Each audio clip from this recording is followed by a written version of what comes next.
Oke, selamat pagi buat siswa-siswi kami, peserta didik kami, adik-adik kami sekalian. Kita lanjut di pertemuan kita. Di video kita kali ini kita akan membahas mengenai aplikasi turunan fungsi aljabar, yaitu mengenai gradien garis singgung kurva dari fungsi naik, fungsi turun dari kurva fungsi aljabar. Oke, nah kita langsung saja ya. Nah, untuk pertemuan ini ya, gradien garis singgung kurva. Nah, misalkan saya punya kurva ya. Ini, perhatikan kurva yang merah ini. Kalau saya misalkan ini kurvanya ini adalah y sama dengan fx ya. Ya, saya misalkan kurva ini y sama dengan fx. Kemudian ada sebuah garis lurus yang menyinggung kurva ini. Ya, yang menyinggung kurva ini ya. Di sebuah titik ini. Kalau dia menyinggung berarti ada sebuah titik persekutuan namanya, ya, bukan memotong ya, tapi menyinggung. Nah, ini dia. Bersinggungan. Garis dan kurva itu bersinggungan dia di satu titik ini. Ya. Misalkan titik koordinatnya ini, persinggungan ini, persekutuan ini, ya. Misalkan di koordinat x1 y1 ya. Nah, ini dia. Y1 pada sumbu x dan y1 pada sumbu y. Nah, gradien garis singgung kurva y sama dengan fx ini ya pada titik P. Saya misalkan di titik P ya, titik persinggungannya dalam koordinat x1 y1 dinyatakan dengan nih. Ya, gradiennya. Gradien itu adalah kemiringan ya, kemiringan satu garis. Nah, dalam gradien garis singgung kurva ini dalam aplikasi turunan fungsi aljabar ini, gradien itu merupakan turunan pertama dari kurvanya. Ya, turunan pertama dari kurva fx-nya adalah gradien. Kemudian setelah diturunkan disubstitusikan koordinat dari titik absisnya ya, absis itu x1 ini. Ini absis, yang ini ordinat ya. Titik absisnya disubstitusikan, maka akan diperoleh nanti gradiennya. Nah, persamaan garis singgung di titik P x1 y1 pada kurva y sama dengan fx dengan gradien m itu, nah ini ditentukan oleh rumus ini. Nah, ini adalah y kurang y1 sama dengan gradien dikali x kurang x1. Ini sudah dipelajari di SMP ya. Ini sudah dipelajari di SMP. Nah, jadi bagaimana cara mengaplikasikannya, menggunakannya? Ya, perhatikan contoh berikut. Tentukan persamaan garis singgung di titik 39 pada kurva fx sama dengan x kuadrat. Nah, ini boleh kita ganti menjadi y atau fx, itu sama saja ya, yang terpengaruh. Nah, kita menentukan persamaan garis singgung pada kurva ini melalui titik 39 ini. Nah, perhatikan di sini ada kata kunci persamaan garis singgung. Nah, persamaan garis singgung ya. Kemudian titik 39 ini adalah tiganya adalah absis, yaitu 3x1. 9 ini merupakan ordinat, yaitu xy1. Ingat pelajaran di SMP absis dan ordinat. Absis itu menyatakan x, ordinat itu menyatakan y ya. Nah, karena persamaan garis singgung, ini persamaan garis singgung. Nah, maka yang pertama terlebih dahulu kita tentukan adalah m-nya ini, gradiennya. Gradien itu tadi apa? Merupakan turunan pertama dari fungsi fx-nya, turunannya ini. Ya, ini. Nah, fungsi fx-nya adalah x kuadrat. Nah, kalau kita turunkan ini menjadi ya, gradiennya turunan pertama ini menjadi 2x. Kemudian x1-nya ini kita substitusikan ke dalam ini. Sehingga 3 ini kemarin menjadi 2 kali 3, itu menjadi 6. Maka gradiennya adalah 6. Nah, dapat gradiennya 6, kita substitusikan kemarin ke persamaan garis singgung ini ya. Sehingga jadi persamaan garis singgung menjadi y kurang y1 sama dengan m kali x kurang x1. Nah, y1-nya 9, m-nya 6, dan x kurang x1, x1-nya 3. Kemudian ini kita kalikan ke dalam ya. Kita kalikan ke dalam. 6 kali x kita kalikan ke dalam, kemudian 6 kali minus 3 kita kalikan ke dalam ya.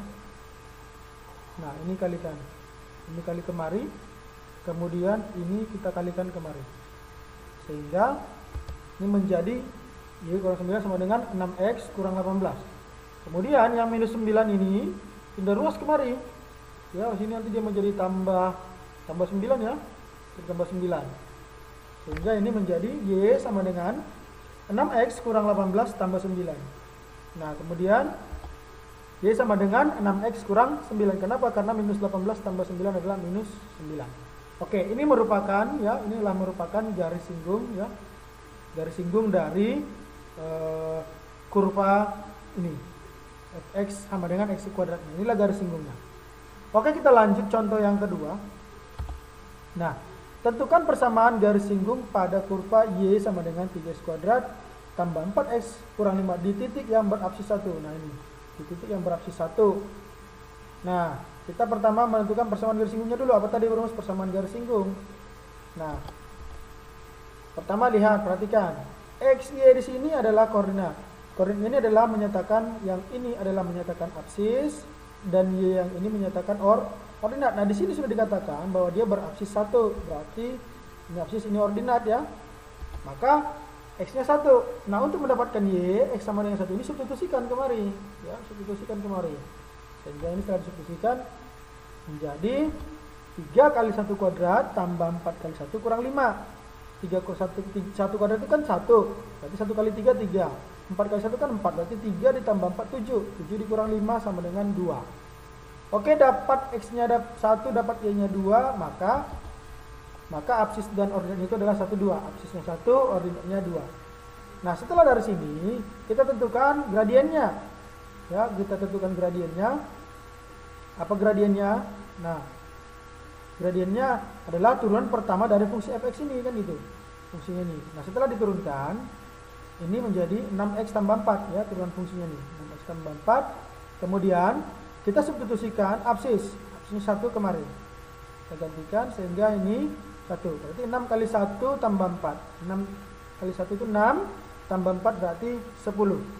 Maka gradiennya adalah 10. Nah, yang 10 ini kita substitusikan itu ke persamaan ini, yang seperti ini. Jadi persamaan garis singgungnya ini tinggal kita masukkan. Berarti Y1-nya itu 2, X1-nya itu 1 dan gradiennya 10. Oke, kemudian ini kita kalikan ke dalam ya, 10 kali X dan 10 kali min 1. Jadi ini yang minus 2 ini pindah ruas ke sebelah sini. Sehingga menjadi 10X kurang 10 tambah 2. Sehingga Y sama dengan 10X dikurang 8. Oke, nah kita lanjut contoh yang ketiga. Tentukan titik singgung dan persamaan garis singgung pada kurva ini. Y X sama dengan X kuadrat tambah 3X yang sejajar dengan garis 2X kurang Y tambah 3.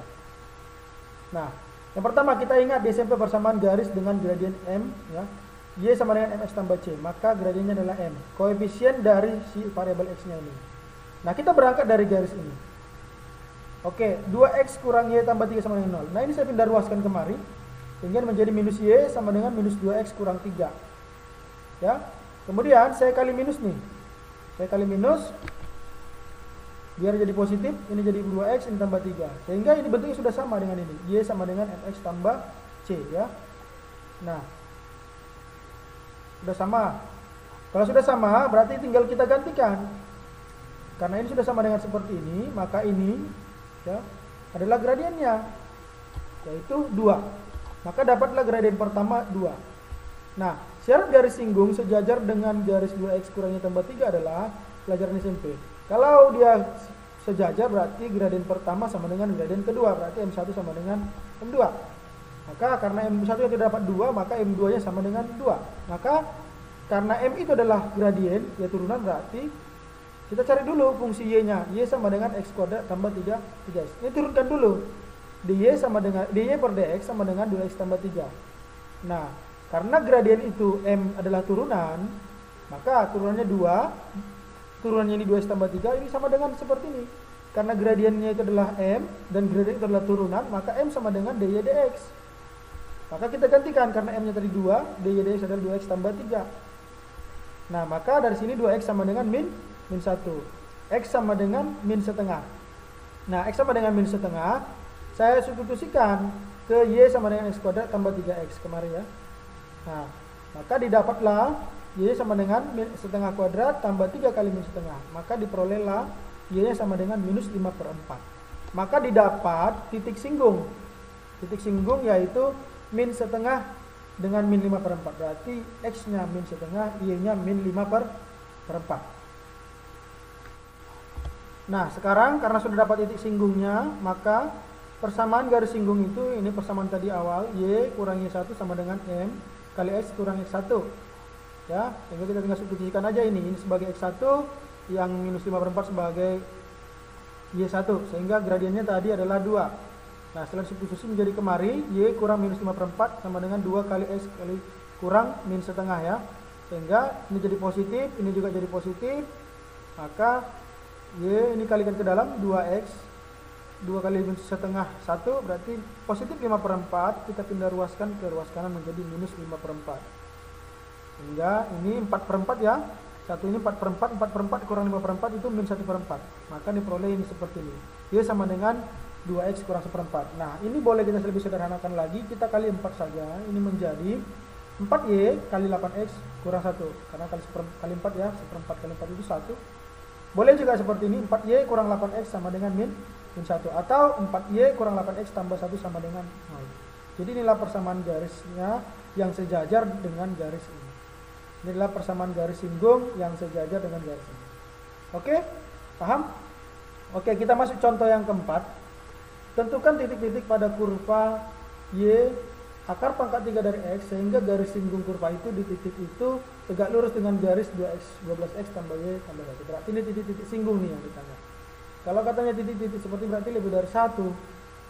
Berarti kita mulai dari sini, 12x tambah Y tambah 1 sama dengan 0. Nah, kita ubah seperti ini. Sehingga apa? Sesuai dengan persamaan tadi, Y sama dengan mx tambah C. Maka yang ini adalah gradiennya. M sama dengan min 12. Ya, ini gradien pertama. Kita tentukan gradien kedua. Misalkan garis singgung kurva Y akar pangkat 3 dari X berarti gradien M2. Syaratnya kan tegak lurus. Apa syarat tegak lurus? Ya. Syarat tegak lurus adalah M1 kali M2. Gradien pertama kali gradien kedua sama dengan min 1. Maka dari sini kita substitusikan tadi gradien pertama dapat minus 12. Maka gradien kedua menjadi 1/12. Kenapa? Ini min 1 per min 12. Jadi minus dengan minus jadi positif. Nah, ini yang kita gunakan. Setelah dapat ini gradiennya M2 sama dengan 1/12, maka fungsinya kita turunkan. Y sama dengan akar pangkat 3 dari X, ubah dulu menjadi pangkat seperti ini. Y sama dengan X pangkat 1/3. Kemudian kita turunkan. Turunannya ini adalah dy dx sama dengan 1/3 X pangkat 1/3 kurang 1. Berarti 1/3 kurang 3/3. Berarti min 2/3. Atau dy dx sama dengan 1 per, karena ini pangkat minus, kita pindahkan ke bawah jadi 3x pangkat 2/3. Nah, karena gradien itu merupakan turunan, karena gradiennya adalah turunan, gradien sudah kita dapat minus 12, turunan sudah kita dapat 1/3x pangkat 2/3, maka ini sama dengan M sama dengan dy dx. Kenapa? Gradien itu merupakan turunan. M-nya sudah kita dapat tadi 1/12. Ya, M2-nya. Kemudian dy dx-nya ini 1/3x pangkat 2/3. Sehingga ini kita kali silang. Maka 3x pangkat 2/3 kali 1, 3x pangkat 2/3, kemudian 12 kali 1, 12. Maka dari sini, x pangkat 2/3 menjadi 12/3. X pangkat 2/3 adalah 4. X pangkat 2 sama dengan 4 pangkat 3. Maka akar dari 4 pangkat 3 adalah akar 64, yaitu 4 kali 4 kali 4 ya. Sehingga akar 64 adalah plus minus 8. Kenapa plus minus 8? Karena 8 kuadrat itu juga 64 dan minus 8 kali minus 8 juga 64. Jadi boleh positif negatif 8. Nah, maka kita ambil dua-duanya. Saya ambil satu yang positif 8, satu yang negatif 8. Nah, kedua-dua titik ini yang 8 dan minus 8 saya substitusikan ke fungsi Y untuk mendapatkan titik singgungnya. Kenapa? Titik singgungnya adalah X, Y. X-nya sudah ada 8, tinggal cari Y-nya. Kemari jadi 8, di sini menjadi minus 8, sehingga ini menjadi 2. Ini menjadi minus 2. Maka diperoleh titik singgungnya 82 dan minus 82. Oh, ini sorry ya, ini minus 8 ya. Ini minus 8. Ya, ini boleh ya. Minus 8 ya, ini salah ketik tadi. Mungkin ini minus 8 ya, minus 8 dengan minus 2. Jadi titik singgungnya yang ditanyakan pada soal ini adalah 82 dan minus 82. Nah, jika yang ditanyakan persamaan garis singgungnya, maka persamaan garis singgungnya ada 2. Yaitu substitusikan angka ini dengan gradien M-nya 1/12 dan substitusikan juga minus 8 minus 2 dengan gradiennya M sama dengan 1/12. Maka diperoleh nanti persamaan garis singgung ada 2. Oke, sekarang kita ke fungsi naik dan fungsi turun. Oke, misalkan saya punya kurva nih. Kurva Y sama dengan fx. Nah, coba perhatikan, di sini ada tanda merah. Nah, pada saat seperti ini, dia mulai dari interval 0 sampai A, ya. Dia di sini posisinya naik terus. Dia naik ya. Di sini dikatakanlah dia ini fungsinya naik pada interval ini. Nah, di posisi ini f(x) dan x-nya kurang lebih dari 0 ya. Kemudian pada saat seperti ini di titik puncak ini ya, dia akan berhenti sebelum fungsi ini turun kembali. Nah, pemberhentian sementara ini dinamakanlah ini titik stasioner. Ya, pada saat f(x) dan x sama dengan 0. Nah, setelah dia pemberhentian sementara, dia akan lanjut, dia akan turun terus, dia akan turun. Nah, disinilah fungsinya dimakan fungsi turun. Nah, ketika turun lagi, dia akan berhenti lagi sementara di sini. Nah, di titik stasioner ini juga titik stasioner pemberhentian sebelum dia kembali menuju naik. Nah, ini juga titik stasioner. Nah, jika f aksen x-nya, turunan fungsi x-nya lebih dari 0 untuk sikap x dalam interval AB, maka fungsi f x-nya itu dinamakan fungsi naik ya. Nah, kalau f aksen x-nya kurang dari 0, maka fungsinya adalah fungsi turun. Nah, kalau f aksen x-nya sama dengan 0 untuk sikap x dalam AB, maka fungsinya adalah fungsi konstan.